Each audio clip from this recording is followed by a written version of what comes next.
আসসালামু আলাইকুম, আশা করি সবাই ভালো আছেন। আজকে হচ্ছে আমরা আমাদের উচ্চতর গণিত বইয়ের অধ্যায় 2 অর্থাৎ বীজগণিতিক রাশির 7 ছ নাম্বার যে উৎপাদক বিশ্লেষণ আছে সেটা সমাধান করব। দেখো আমরা কোশ্চেনটা কত ইজি ওয়েতে সমাধান করতে পারি। তাহলে দেখো আমরা হচ্ছে ছ নাম্বারটা সমাধান করে ফেলি। দেখো আমাদের এখানে আছে তাহলে কি, আমাদের একটা পদ আছে, এখানে একটা পদ আছে, এখানে একটা পদ আছে, অর্থাৎ তিনটা পদ আছে আমাদের। এই তিনটা পদ আমাদের দেখো প্লাস করে লাগানো, তাই না? তাহলে আমাদের উৎপাদক বিশ্লেষণ করতে বলছে, মানে হচ্ছে আমাদের এই সবগুলা পদকে আমাদের ইনটু আকারে আনতে হবে, অর্থাৎ এরকম প্লাস থাকা যাবে না, সবগুলা ইনটু আকারে আসবে। তো যদি আনতে পারি তাহলে আমাদের কাজ শেষ। তাহলে দেখো আমরা সর্বপ্রথম কি করতে পারি, আমরা সর্বপ্রথম হচ্ছে এই যে সামনে যেগুলো আছে এটা ভিতরে গুণ করে দেব, এটা ভিতরে গুণ করে দেব। আচ্ছা, তাহলে দেখো আমরা এখানে b স্কয়ার c স্কয়ার এর সাথে b স্কয়ার গুণ করি, যে এটা বেস সেম হয়ে গেছে, তার মানে আমরা b টু দি পাওয়ার 4 লিখতে পারবো, তাই না? আমরা জানি যাদের সাথে গুণ করব যদি দুটো বেস সেম হয় তাহলে পাওয়ার দুটো যোগ হয়ে যায়। তাহলে দেখো b বেস মিলে গেছে, তাহলে b হবে একটা, আর পাওয়ার এখানে 2 আর 2 যোগ করলে 4, আর এখানে c স্কয়ার ছিল, আমাদের c স্কয়ার হবে। এরপর দেখো আমরা আবার এখানে প্লাস এখানে মাইনাস, তাহলে প্লাস মানে যে মাইনাস হবে, আবার এই b স্কয়ার c স্কয়ার সাথে আমরা c স্কয়ার কে গুণ করব, তাহলে এখানে b স্কয়ার হবে, আর c স্কয়ার গুণ করলে আমাদের হয় c টু দি পাওয়ার 4। বুঝতে পারছেন ব্যাপারটা? হ্যাঁ, তোমরা জানো এটা। আবার দেখো আমরা এটা দ্বারা এটাকে গুণ করব, তাহলে দেখো এখানে আমরা কি করতে পারি, c স্কয়ার গুণ করলে কিন্তু c টু দি পাওয়ার 4 হবে, তাহলে আমরা লিখতে পারবো a square c to the power 4। আর হচ্ছে আমরা যখন এটার সাথে এটা গুণ করব তাহলে আমরা কি পাবো, দেখো আবার a স্কয়ার গুণ করলে a টু দি পাওয়ার 4 হবে, a টু দি পাওয়ার 4 হবে, আর এখানে c স্কয়ার হবে, তাই না? হ্যাঁ। তারপরে দেখো আমরা এখানে যেটা আছে এটাকে আমরা চেঞ্জ করব না, এখানে আমরা ভিতরে গুণ করে দিতে পারতাম, তবে আমরা যদি গুণ না করি তাহলে আমাদের জন্য বেটার অপশন পাবো, কারণ আমরা এইটাকে একটু পরে মডিফাই করে দিতে পারি, এখান থেকে আমরা a square minus b square পাই যাব। এজন্য এটাকে আমরা চেঞ্জ করব না, এটাকে আমরা এভাবে লিখে দেই, কারণ এটা থাকলে আমাদের জন্য বেটার অপশন হবে। তাহলে দেখো এখন তুমি এখানে চিন্তা করো যে আমাদের এখানে যে পদগুলো আছে চারটা, এখান থেকে আমরা কোনটা থেকে কি কমন নিতে পারি। তো এখন তুমি দেখতে পাচ্ছ যে এই যে এই দুটো যদি আমি চিন্তা করি প্রথমে, যে এটার মধ্যে c টু দি পাওয়ার 4 আছে, এটার মধ্যে c টু দি পাওয়ার 4 আছে, তাই না? তাহলে দেখো আমি কি c টু দি পাওয়ার 4টা কমন নিতে পারি না?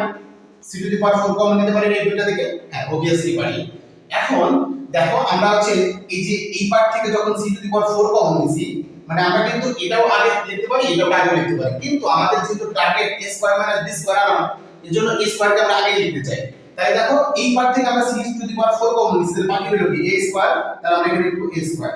আর এই পার্ট থেকে c to the power 4 common নিছি, বাকি হলো কি minus a square minus b square, মানে মাইনাস তোমার আছে b স্কয়ার। এখানে আমরা c to the power 4 common নিছি, এজন্য মাইনাস b স্কয়ার আছে। তাহলে দেখো a square minus b square পাইলাম, যেটা আমাদের টার্গেট ছিল এটার মতো বানানো। আর দেখো এই যে বাকি হলো এটা আর এটা, এই দুটার মধ্যে দেখো কি কমন যায়, এই দুটার মধ্যে দেখো যে তোমার c স্কয়ার কমন যায়, এখানে c স্কয়ার আছে, এখানে c স্কয়ার আছে, তাই না? তাহলে আমরা এখানে মাইনাস c স্কয়ারটা কমন নেই, কারণ আমাদের এটা প্রথমে থাকতে হবে, তাই না? আমরা এই প্রথমটাই দেখতে পেলাম, লাস্টেরটা দেখতে পেলাম, এটা প্রথমে, এজন্য আমরা এই মাইনাস c স্কয়ার কমন নিলাম, কারণ এই পার্টে আমাদের মাইনাস c স্কয়ার থাকে। আর বাকি কি থাকে বলো তো, এখানে a টু দি পাওয়ার 4 থাকে, তাই না? a to the power 4।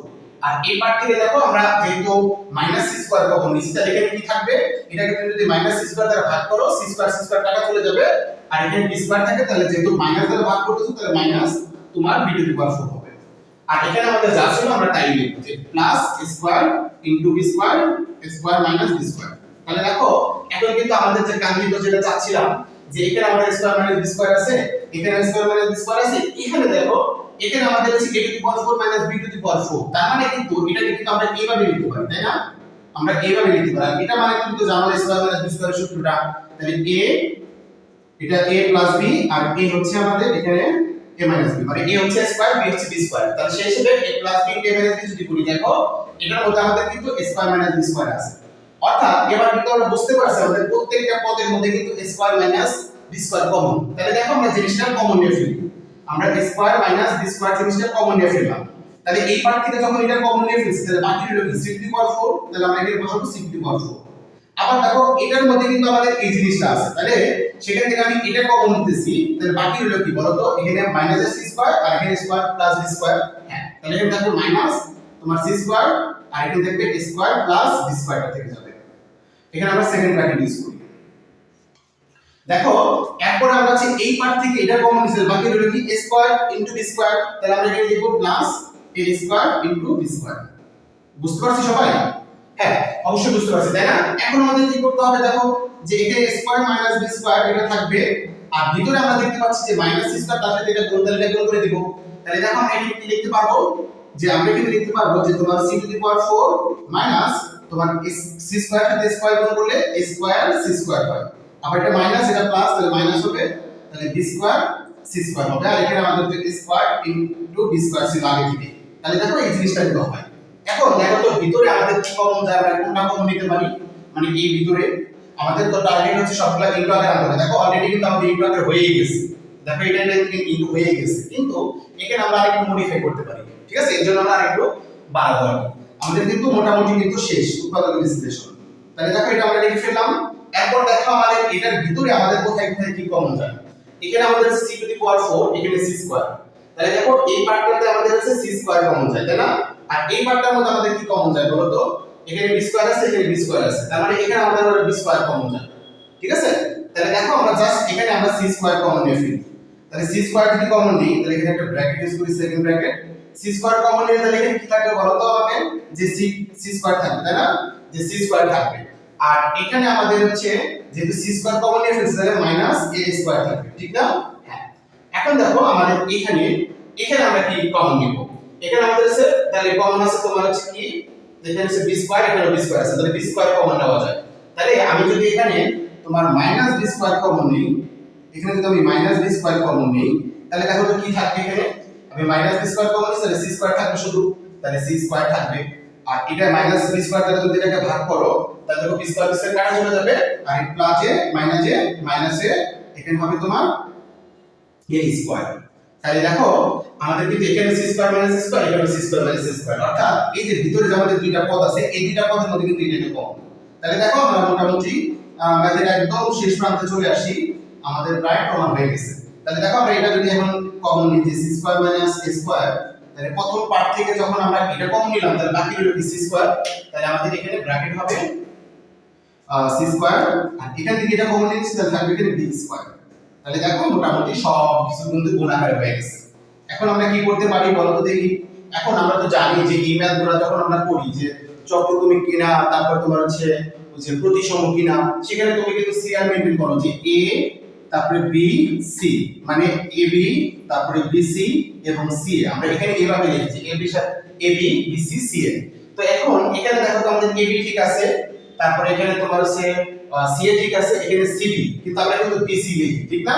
এজন্য জাস্ট আমরা এখানে কি করব, একটা মাইনাস কমন নিয়ে আমরা b square minus c square লিখব। তোমরা তো জানো যে এখানে দেখো যে c square minus b square আছে, আমি যদি এখন এটা লিখতে চাই b square minus c square, অর্থাৎ দেখো চিহ্ন পরিবর্তন হয়ে গেছে না?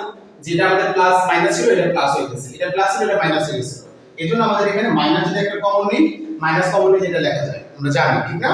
হ্যাঁ। তাহলে দেখো আমরা এখানে জাস্ট যেটা করতে পারি যে a square minus b square এটা থাকবে। এখন আমরা দেখো এগুলো কিন্তু সবগুলা গুণাকারে আছে, এখান থেকে যেহেতু আমি তোমার হচ্ছে এই -1 টা কমন নিব, তাহলে -1 যদি এগুলোর সাথে গুণ করি, তাহলে সামনে একটা মাইনাস আসবে না? মাইনাস আসবে, তাই না? তো -1 আর শুধু মাইনাস একই কথা বলবো, ঠিক না? হ্যাঁ। তাহলে দেখো এখন এই যে আমাদের এখানে আছে কি, যে c square minus a square, এখন এখানে আমরা লিখব কি, যে b square minus c square. আমরা এটা চেঞ্জ করে ফেলছি, চিহ্নটা পরিবর্তন হয়ে গেছে, মাইনাস প্লাস হয়ে গেছে, a প্লাস মাইনাস হয়ে গেছে, কারণের জন্য একটা মাইনাস কমন হয়েছে এর জন্য। এখন দেখো আমরা জাস্ট এখানে যে স্কয়ার মাইনাস b স্কয়ার সূত্র করলে যেটা হবে সেটাই কিন্তু আমাদের आंसर হবে। তাহলে আমি একটু উপরে লিখে দেখাই তোমাদের, এই নিচে না লিখে একটু উপরে লেখা দিই এটা, তাহলে দেখো তোমরা নিচে লিখবা যে এই লাইনের পরে, বা এখানে লেখা যায়, সমস্যা নাই, এখানে লিখে দিই। দেখো স্কয়ার মাইনাস b স্কয়ার সমান সমান সূত্র থেকে কি, যে a plus b into a minus b, তারপরে এখানে c square minus a square, তার মানে কি লিখবো আমরা, যে c প্লাস a ইনটু তোমার c মাইনাস a, তাই না? a square minus b square এর সূত্রটা a plus b into a minus b, সেটা অ্যাপ্লাই করতেছি, শুধু আমাদের এখানে a পরিবর্তে c ছিল, b পরিবর্তে a ছিল। এখানে দেখো আমরা কি পাবো, যে তোমার হচ্ছে b প্লাস c, এখানে হচ্ছে b মাইনাস c। তাহলে দেখো আমাদের এই যেটা হলো সবগুলো দেখো এখানে গুণ আকারে আছে, কোনো প্লাস নাই, কিন্তু সবগুলো পদ দেখো গুণ আকারে প্রত্যেকের সাথে। তাহলে এটার উৎপাদক বিশ্লেষণটা হচ্ছে এটা। তো আশা করি তোমরা খুব সহজেই বুঝতে পারছো। তো আজকের ক্লাস আমাদের এখানেই শেষ। তো দেখা হবে পরবর্তী ক্লাসে, সে পর্যন্ত সবাই সুস্থ থাকো, ভালো থাকো, আসসালামু আলাইকুম।